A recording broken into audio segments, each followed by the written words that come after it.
So guys, it's Lillian again from Kenya to Montana, USA. Thank you so much for coming back to my YouTube channel and viewing, commenting, sharing. Yes, I appreciate all of you.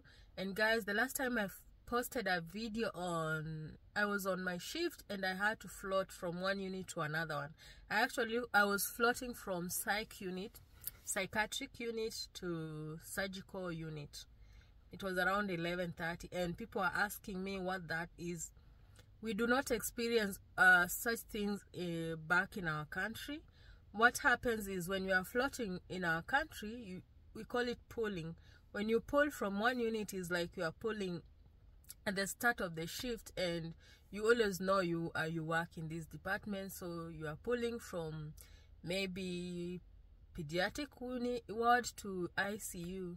But here is different, so I want to explain to you what happens, and just to to give you an early, not a warning. It's not a bad department, but I'll let you know what happens. So when you are being employed, you guys who are working with the agencies and you are yet to come here, you are waiting for your assignments. They'll get assignment and call you, and they'll tell you that we've got a hospital, maybe like for my case, Billings Clinic Hospital, and they would like to interview you. So by that time, your agent has already known which department they want to fix you in. So during the let's go back.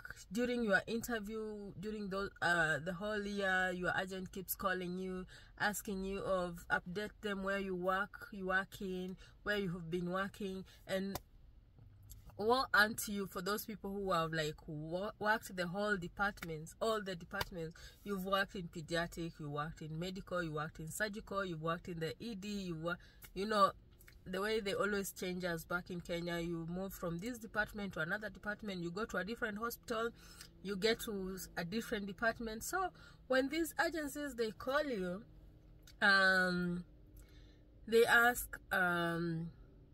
they'll ask you where you have been working, which departments you've been working, and we are always sincere. You tell them the truth. We always tell them the truth. Like for myself, I've worked in the ED, I've worked in the medical, I've worked in surgical, I've worked in pediatric, I've worked in the in maternity, I've done pull in the ICU.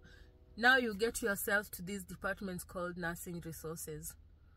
In the US, they call them nursing resources. Most of the hospitals, yeah, that's where I work.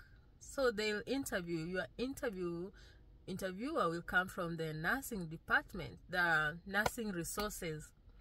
Nursing resources is that unit in the hospital that has nurses. They employ nurses that will be going all over, that they will be fixed anywhere we don't have enough nurses, they will go there. You have your schedule just as usual, but you don't know where you're going to work that day until you reach to the hospital, go and see there's a certain office where they'll put your assignments there. So when you come from home and go, like in my case, I work at night. So when I reach the hospital at around 6:45, I have to go to a certain to our department. I'll get there a list, and they'll show me that Lillian is going to psychiatric, Lillian is going to medical, or Lillian is going to, yeah. So if today I go and I find my name that I'm going to the medical department, so I'll just go to the medical department, do everything that we do, and start the shift just as usual. But you know, I'm from nursing resources. This is where I want to tell you what happens. I want to give you an early, just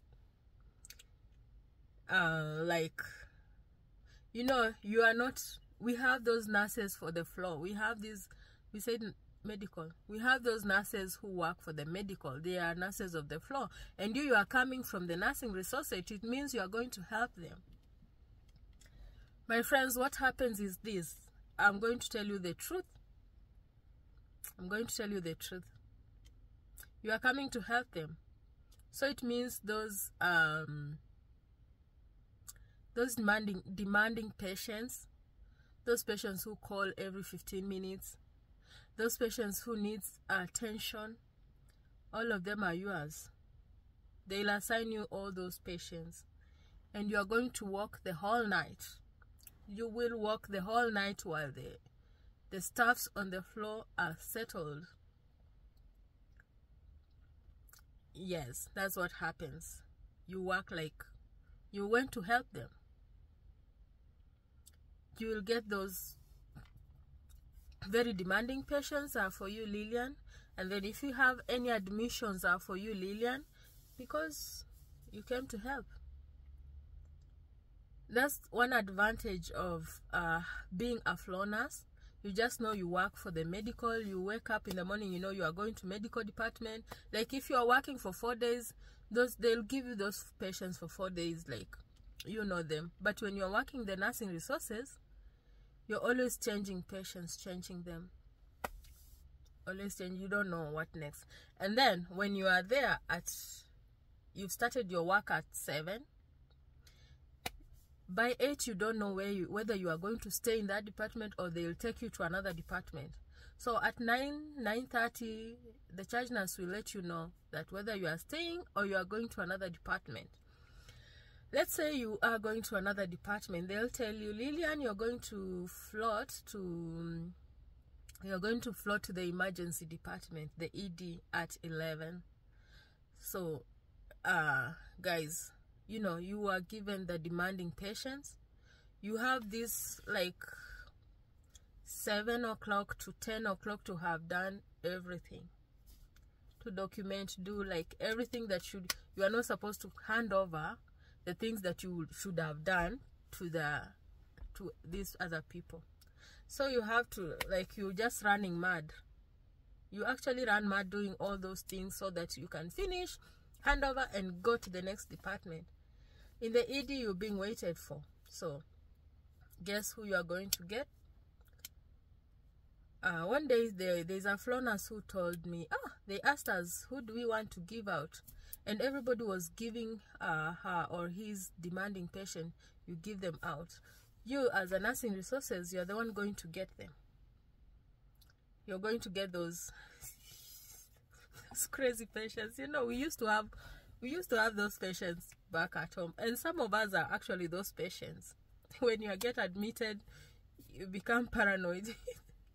Mostly nurses, we are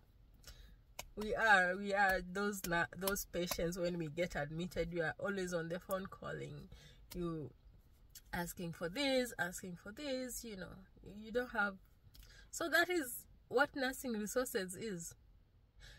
You know, they treat you this way because they believe actually you earn, there's a floating allowance. They believe you earn a floating allowance, so you're going to help and you're going to get an extra cash, so you get that workload. To be honest, at times you cry. But now, something interesting, this department mostly has travelers. This nursing resources has travelers most of the time. But now, you are an agency nurse, and they don't pay you any allowance. Okay, the hospital pays your agent, but I don't know what happens. You don't get any allowance. You get your $35 just like that, and you have to go and float. You're going to float. You have travelers love. Most people get from the floors and get to the nursing resources because of this allowance they are going to get. I hear it's good money. I don't know, I've never gotten such thing. But people will want to work in this department, nursing resources, because of the cash. There's extra cash you are going to get. But for us, agents nurses, we don't get that, but we go and work. Yesterday, I almost cried Yesterday I almost cried. I was in this department, yeah, and I was on my, it's always, that's what happens, but I was on my toes the whole night. You know, when you are on your toes and everybody is calm, seated from 9 till in the morning, but you, because you got these patients, crazy patients who will be calling all throughout, you're going to walk the whole, even if there are 2 or 3 of your patients that are demanding, the other 3 are just calm, you're going to have a rough night. And that's what we are used to. Every time we go to work, we just know. So I'm just trying to tell you, make your minds, the agents will never tell you what the nursing resources. For me, I thought it was just a unit, it's just a floor, like in a back in Mata we used to call this Lodell, but it's a ward. So I knew nursing resources were just a ward, but I came to learn about it when I was here, when I was during orientation in Florida, and I found like I'm having many classes, and I'm even going to the ICU classes, and I was like, no, I don't work in the ICU, I work in the medical surgical department. And they told me, no, you are a floater, you're going to float even to the ICU. And I was like, what? I didn't see it like a big deal until I came to the ground and I saw, ooh, this is what happens. So that is about floaters, nursing resources. So I hope, but the good thing, there is a good thing with this department. The thing is, you get to learn like everything about, when you go to the ICU, you learn. When you go to the psychiatric, you learn. You go to medical surgical, you're going to learn. When you go to the ED, you're learning everything. When you go to the orthopedic and neurology, you learn a lot. There's just a lot, and you're using your brain a lot, you're using physical a lot. Like, yeah, that's what it is. So guys, when you get those interviews, make you ask questions. Ask them about nursing resources. Are we going to get any allowance, or can't you just take me to medical? Can't you just take me to this? So I've explained to you what it is. Make your mind when you are doing those interviews, because when you come here, that's, you signed a contract, you have to finish what you signed for. So thank you so much, and I'll be coming back with a video on about the work that we do. So let's keep in touch. See you next. Bye.